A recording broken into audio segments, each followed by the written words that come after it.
Tactical Guy 1 here. I want to share a story with you guys. This story happened actually to a friend of mine who was set up.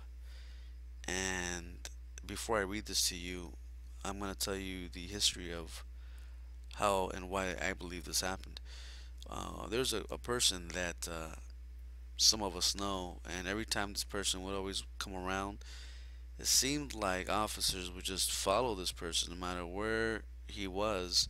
And so even other people eventually were getting harassed by cops a little after this person would leave, or even while he was there.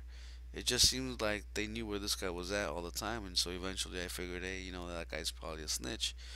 I wouldn't trust him. So one day, out of the blue, he calls my friend and says, "Hey, I want to come over. I'm in the neighborhood. Is it okay if I come by?"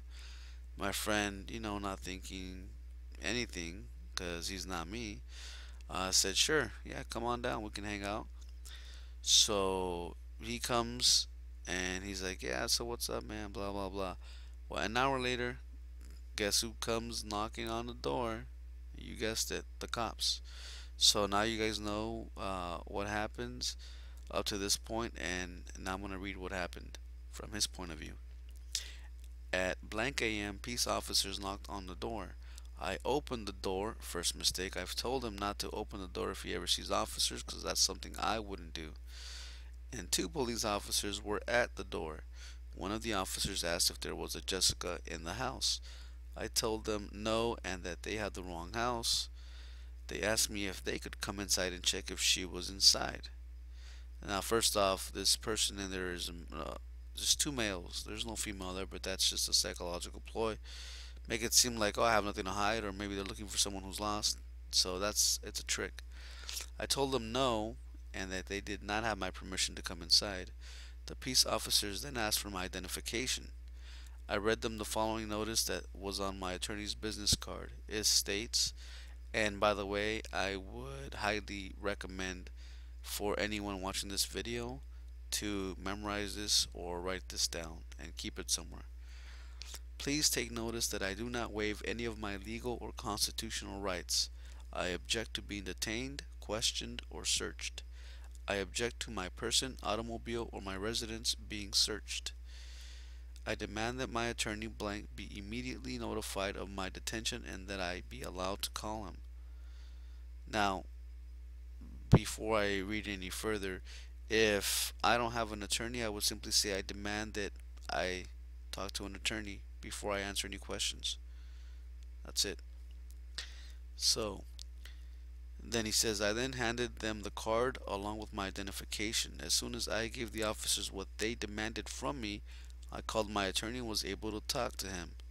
I told him that officers were at the door wanting to come in, and he told me not to let them in. The officers then told me that somebody else was in the house and that they needed to come out.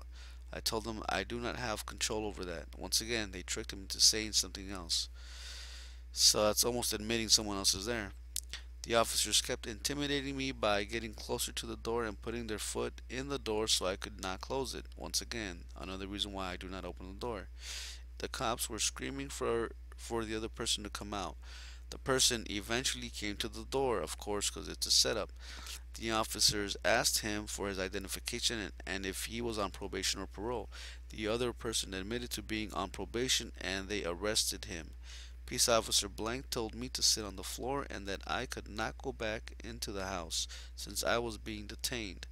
Officer Blank said that he was going to get a search warrant as a result of Blank not coming out immediately as asked and because he was on probation. I was detained for 8 hours and 45 minutes before I was arrested. My laptop was confiscated as well as my cell phone. And this is all under perjury. Now, of course, you probably heard someone cutting my lawn outside, and that's fine. Every weekend is exactly how it works. But I digress. So, as you can see, folks, if anybody's on probation or parole, this is why I made another video talking about not to hang out with people like that and how they set people up. Because I speak from experience. I wasn't there, but you know, I know what happened. So let me know what you guys think. Thanks for watching, guys, and please share this and like the video. If you guys are enjoying my videos, which I am dedicating myself to this weekend, as much as I can, I'm making lots of videos as you guys can see now. If you guys enjoy them and they help you in some way, please like them and share them so that others can benefit as well. Godspeed, guys.